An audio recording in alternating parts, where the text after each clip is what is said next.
Olá, seja muito bem-vindo ao canal do SEAC, Centro Espírita Allan Kardec de Campinas. Nesse vídeo nós vamos continuar nosso estudo semanal sobre os temas evangélicos trazidos por Jesus quando esteve entre nós. Convido-os então a me acompanhar em uma prece. Senhor Deus, Pai amado, querido Mestre Jesus, amigos espirituais, estamos na sua presença neste momento para agradecer, Senhor, tudo aquilo com que tem nos ajudado, para pedir, Pai, que neste momento nos auxilie na correta compreensão dos ensinamentos de Jesus, na correta compreensão das leis divinas, para que possamos colocá-los em prática no nosso dia a dia, nos melhorando e melhorando todo o planeta Terra. Muito obrigada. Nosso tema de hoje está no capítulo 8 do livro O Evangelho segundo o Espiritismo, cujo título é Bem-aventurados os que têm o coração puro. Vamos focar hoje nos itens que tratam de pecado por pensamentos e da verdadeira pureza. Qual é o nosso entendimento sobre esses assuntos? Sabemos qual é a verdadeira pureza? Que atitudes são importantes observarmos para identificar se possuímos ou não a verdadeira pureza? Faz parte da nossa natureza pensarmos nos nossos pensamentos? E refletir sobre o que eles contam sobre nós? São pensamentos que demonstram que temos virtudes ou eles demonstram que temos defeitos? E depois de identificar, trabalhamos para mudá-los? Com que frequência? São muitas perguntas para respondermos hoje, não? Então vamos lá? Certa vez, Jesus foi convidado a jantar na casa de um fariseu. E o fariseu ficou chocado com Jesus, porque ele não lavou as mãos antes de jantar. Jesus, identificando o que se passava no íntimo do fariseu, se posiciona. Vocês, fariseus, colocam grande cuidado em limpar o exterior do copo e do prato. Entretanto, o interior dos seus corações está cheio de rapinas e de iniquidades. Insensatos que sois. Está registrado em Lucas, capítulo 11, versículos 37 a 40. Primeiro, vamos entender alguns pontos. Quem eram os fariseus? Os fariseus eram os doutores da lei, guardiões dos ensinamentos que estavam na Bíblia. Eles eram os responsáveis por estudar, interpretar e repassar os ensinamentos das Escrituras para o povo. Naquela época, poucos sabiam ler. Então era o papel dos fariseus interpretar a lei e ensinar ao povo. Mas, com o passar do tempo, os fariseus passaram a dar mais importância às leis que tratavam das práticas exteriores do que aos ensinamentos morais. Ou seja, dar mais importância às leis civis do que às leis divinas. Quando o fariseu convidou Jesus à sua casa, o que ele esperava? Que Jesus seguisse os ensinamentos que ele, fariseu, ensinava ao povo. Mas Jesus aproveita para chamar a nossa atenção à verdadeira pureza. A pureza moral, a elevação da alma. Ela não é demonstrada por sinais exteriores. Jesus também vai dizer, não é o que entra pela boca do homem que macula o homem. O que sai da boca é que o macula. O que entra pela nossa boca, se nos alimentarmos, por exemplo, com as mãos sujas, pode fazer mal sim ao nosso corpo físico, com certeza. Pode até levá-lo à morte? Sim. Mas o nosso corpo físico é temporário e ele não é a nossa essência. Mas e o que sai da nossa boca? O que sai da nossa boca demonstra exatamente o que se passa em nossos corações, em nossas mentes. Demonstra aquilo que nós somos. O que sai da nossa boca é força palpitante e vai propagar o bem ou o mal, conforme a natureza daquilo que emitirmos. Jesus nos ensina, portanto, que é com isso que nós temos que nos preocupar. Reflitamos. Por que será que os ensinamentos bíblicos foram se deturpando? Quando nós encarnamos, nós passamos a perceber o mundo que nos rodeia através dos nossos 5 sentidos. E o que é mais fácil para nós percebermos? O que a pessoa faz ou o que a pessoa pensa, o seu íntimo?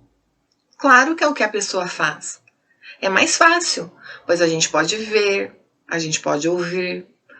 É mais fácil perceber e é mais fácil controlar. Então foi o que aconteceu com os judeus, com os fariseus. Com o passar do tempo, eles foram desprezando os verdadeiros mandamentos de Deus para se concentrarem nas práticas e nos regulamentos que os homens tinham instituído. E passaram, inclusive, a ser muito rígidos na observância desses regulamentos.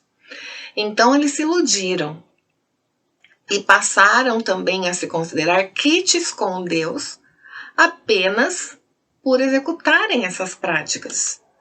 Enquanto eles se conservavam internamente exatamente como eram, eles interpretaram a lei de forma que Deus não exigia mais do que isso, que se cumprissem os rituais externos.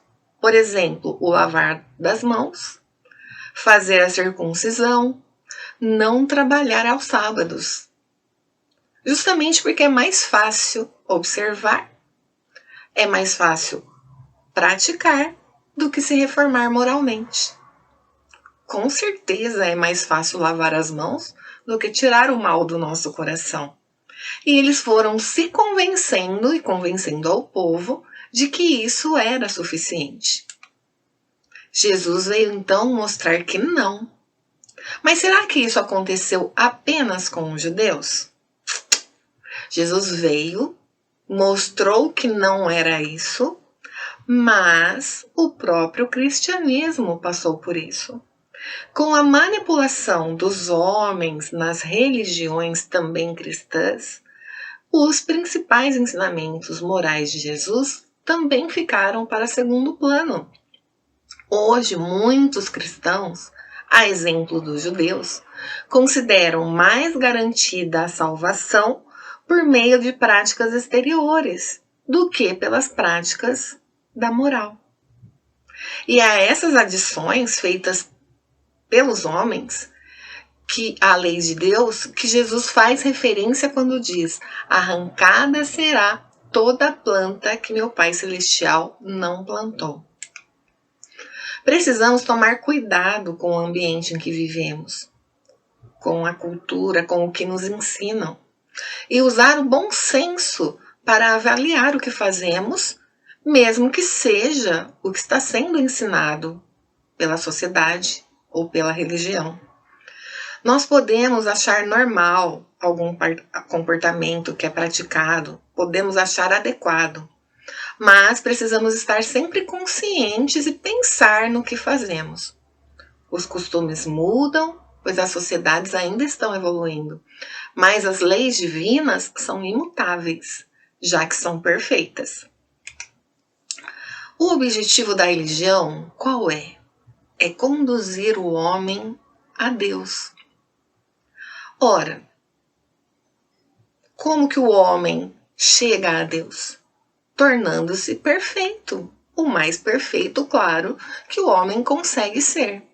Então, toda religião que não torna melhor o homem não alcança seu objetivo.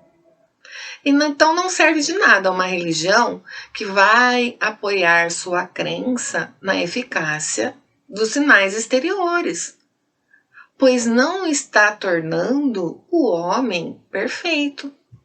Muitas vezes eles não mudam nada internamente e não impedem, inclusive, que se cometam adultérios, preconceitos, ofensas, agressões, que se levantem calúnias, que causem danos ao próximo, seja no que for. Então não basta ter a aparência de pureza. Acima de tudo, é preciso ter a pureza do coração.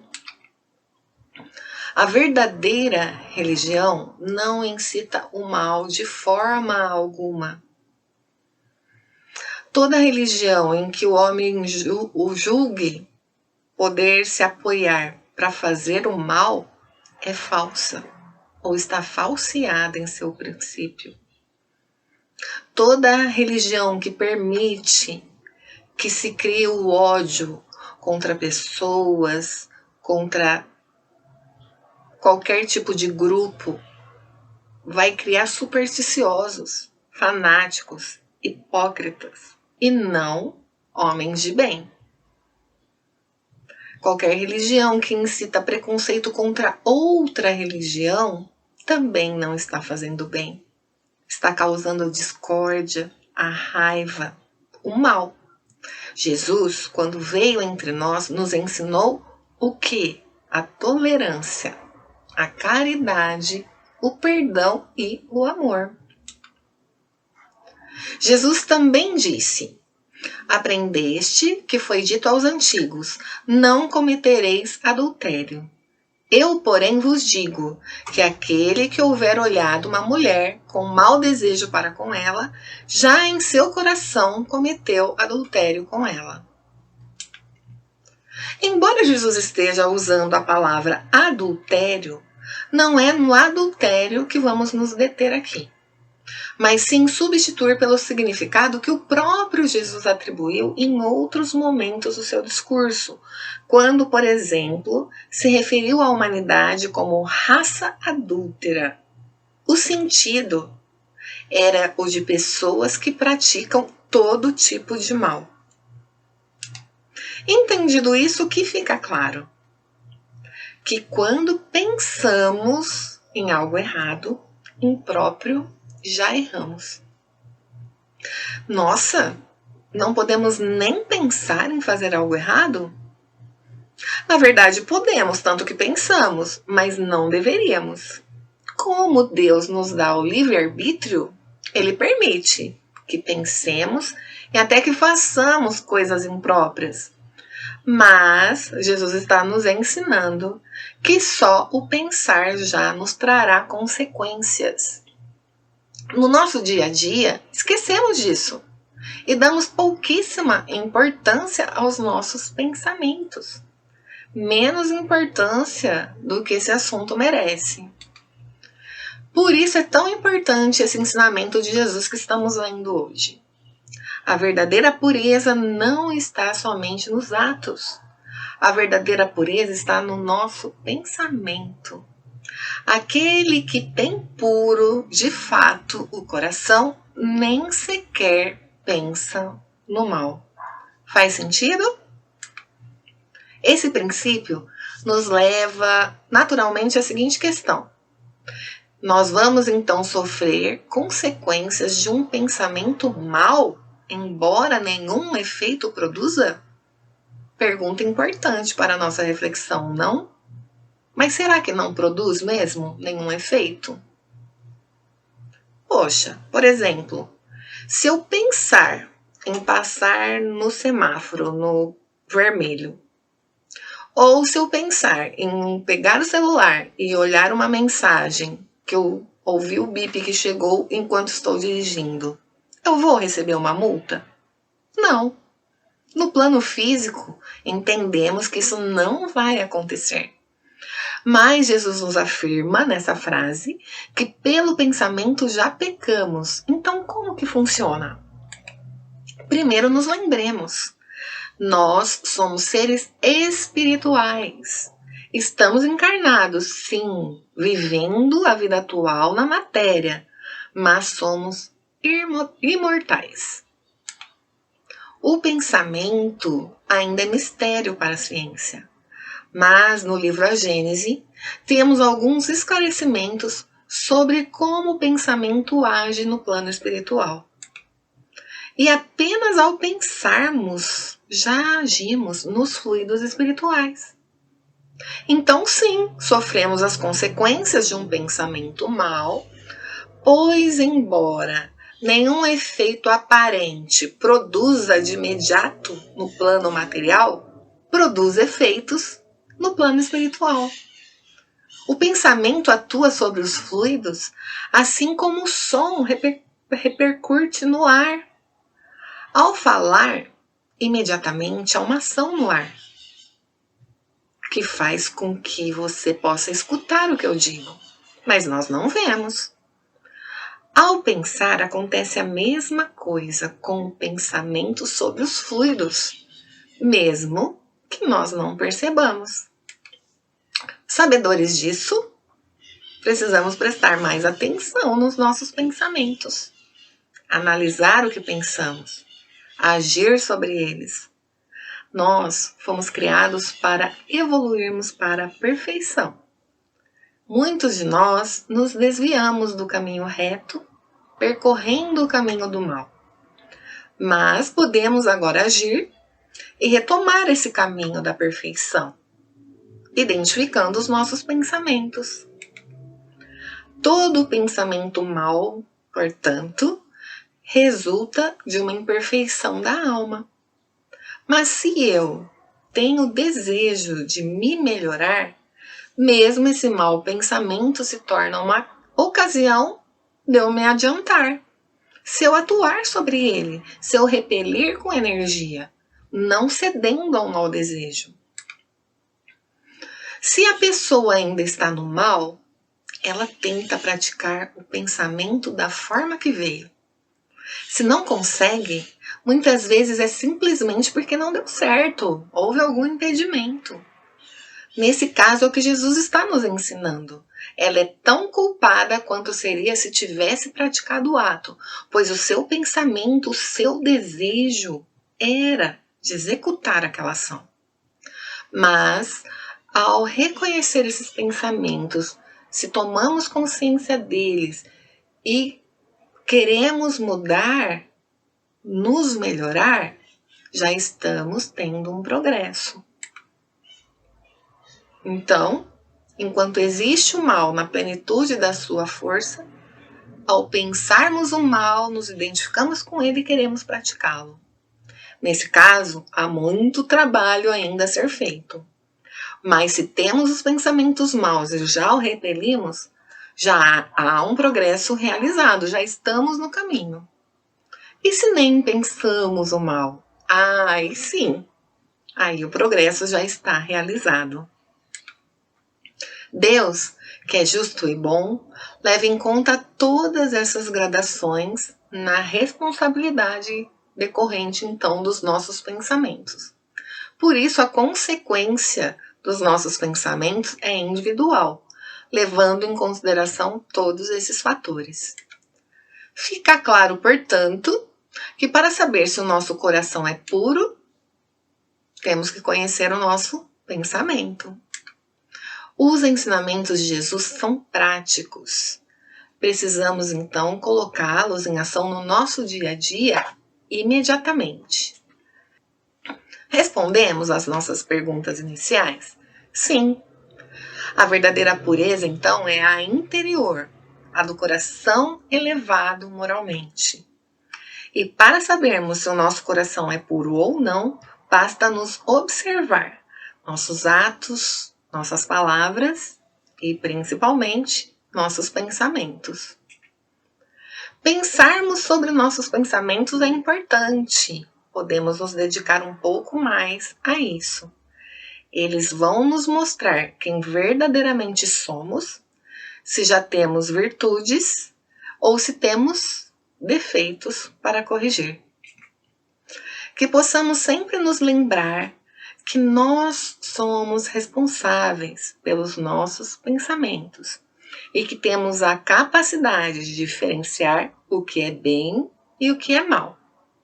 E diferenciando, agir sobre eles de forma que nós nos melhoremos sempre, um pouquinho por dia. Deus nos auxilia nessa jornada, nós não estamos sozinhos. Muito bem, agora então vou convidar a todos vocês para que façamos uma pequena vibração, para que possamos, além de receber a ajuda que precisamos, também nos doar, praticando então a caridade.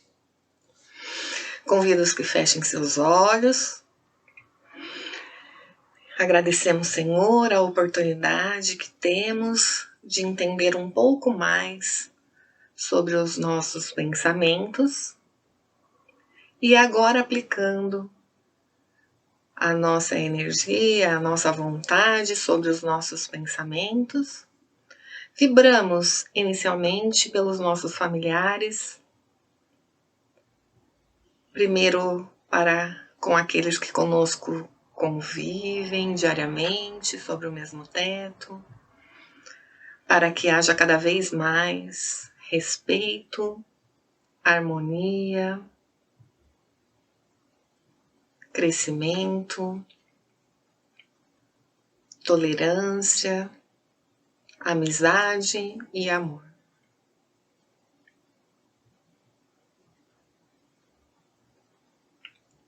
Vibramos também por aqueles familiares que fazem parte da nossa família estendida, mas que também estão conosco nessa jornada terrena, para que tenham coragem para as suas tribulações, para que superem os seus desafios diários com mais segurança e firmeza.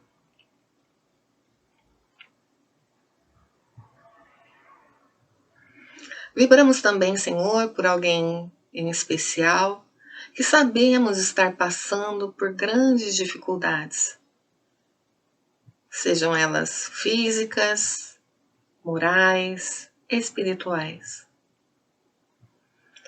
Pedimos, Pai, que nossas vibrações possam levar conforto, possam levar coragem para superar todas as adversidades que estão enfrentando neste momento.